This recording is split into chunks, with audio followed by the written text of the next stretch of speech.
કથા આપણે ચાલતી હતી, બળદેવજીએ રોહહર્ષણને વધ કર્યો અને બધા ઋષિ મુનિએ વાત કરી. આગળ આગળ આવતા રહે, થોડાક પાછળ થોડાક આવે ને, બધા બેહી શકે. આવતા રહ્યું, હજી ઘણા બધા આવે છે. જગ્યા ન હોય ને એટલે પછી બેહે નહીં, વયા જાય. થોડીક જગ્યા હોય બેહી જાય, કારણ કે ઉંમર થઈ ગઈ હોય એટલે ઊભા ન રહી શકે. ધીમે ધીમે મને એવું લાગે છે કે આપણે જગ્યા ટૂંકી પડવા માંડી છે.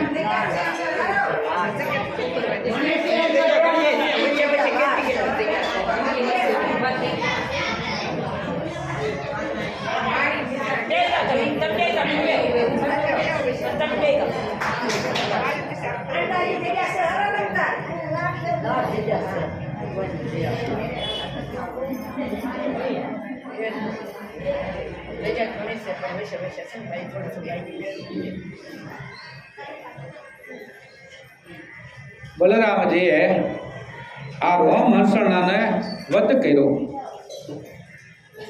અને એનો પુત્ર ઉગ્રશ્રવા શ્રીમદ ભાગવતની આ કથા નૈમિષારણ્ય ક્ષેત્રમાં એકત્ર થયેલા સનકાદિક મુનિઓને સંભળાવી રહ્યો છે. અને આ કથા પરીક્ષિત રાજાને સુખદેવજી મહારાજ સંભળાવે છે.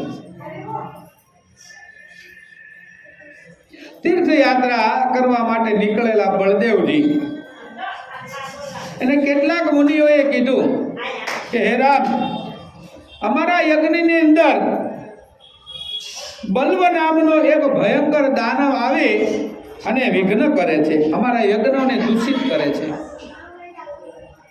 તો અમારી ઉપર કૃપા કરીને તમે આ દાનવનો નાશ કરો અને પછી તમે ભારત વર્ષની યાત્રા કરવા માટે નીકળો. બ્રાહ્મણો યજ્ઞ કરતા હતા ક્યાં? નૈમિષારણ્ય ક્ષેત્રમાં. અને પછી તમે ભારત વર્ષની યાત્રા કરજો. વ્રત કરતા કરતા, તીર્થોમાં સ્નાન કરતા કરતા તમે આ બ્રહ્મ હત્યાના પાપથી છૂટશો. એટલે મુનિઓને પ્રાર્થના કરી કે તમે હમણાં થોડાથી રોકાઓ, સારું પર્વ આવે એ દિવસે આ રાક્ષસ આવે છે, કંઈક ઉત્સવનો દિવસ હોય ત્યારે આવીને અમારા યજ્ઞોને દૂષિત કરે છે.